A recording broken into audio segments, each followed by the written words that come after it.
నమస్కారం, welcome to GK news 9. వాళ్ళు అనేక రకాలుగా ఇబ్బందులకు గురవుతున్నప్పటికీ కూడా ఈ ప్రభుత్వంలో ఎలాంటి చర్యలు లేకుండా జరుగుతున్నటువంటి ఈ రోజులలో అక్కడికి వెంటనే వెళ్ళి గత వారం రోజుల క్రితం మా అధినాయకుడు డాక్టర్ విశాల్ మహారాజ్ గారు వెళ్ళి అక్కడ స్పందించి అక్కడ ఉన్నటువంటి కలెక్టర్ గారితో మాట్లాడి వాళ్ళకి న్యాయం చేయాలని చెప్పేసి మాట్లాడి రావడం జరిగింది. మరి ఇప్పటికి వారం రోజులైనా కూడా నిన్న మరి భూదాన బాధ్యులకు న్యాయం చేయాలని చెప్పేసి పెద్ద మొత్తంలో ధర్నా కార్యక్రమాన్ని వేలాది మంది సమక్షంలో ధర్నా కార్యక్రమాన్ని తీసుకుంటే మరి ప్రభుత్వము వాళ్ళకు ఉన్నటువంటి బలంతో 1000 మంది పోలీసుల బలగంతో మరి తెలంగాణ రాష్ట్రంలో ఎక్కడ లేనటువంటి విధంగా మరి డాక్టర్ విశాల్ మహారాజ్ గారిని ఉదయం 5 గంటలకి మరి కిడ్నాప్ చేసి తీసుకుపోయింది ఈ ప్రభుత్వం.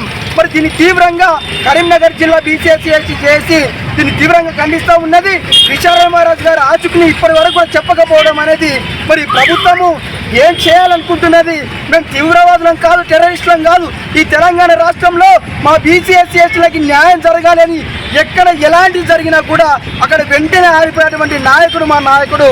అలాంటి నిస్వార్థమైనటువంటి నాయకుడు చేస్తున్న పోరాటాన్ని చూసి తట్టుకోలేక ఈ రాష్ట్ర ప్రభుత్వం మరి విశాల్ మహారాజ్ గారిని 5 గంటలకు తీసుకుపోయి మరి కిడ్నాప్ చేయడం జరిగింది. ఇప్పటి వరకు కూడా విశాల్ మహారాజ్ గారు ఆచూకీ కూడా తెలియకపోవడం మరి తెలంగాణ రాష్ట్రంలో ఉన్నటువంటి ప్రజాస్వామ్యవాదులు, అంబేద్కర్ వాదులు, ప్రజా సంఘాల నాయకులు, ఇతర రాజకీయ పార్టీల నాయకులు దీని మీద తీవ్రంగా ఖండించాలి. ఇప్పటి వరకు కూడా మా నాయకుడు డాక్టర్ విశాల్ మహారాజ్ గారి యొక్క ఆచూకీ. ఈ వీడియో మీకు నచ్చినట్లయితే లైక్ బటన్ క్లిక్ చేయండి. మరిన్ని వీడియోలను పొందడానికి దయచేసి సబ్స్క్రైబ్ చేయండి.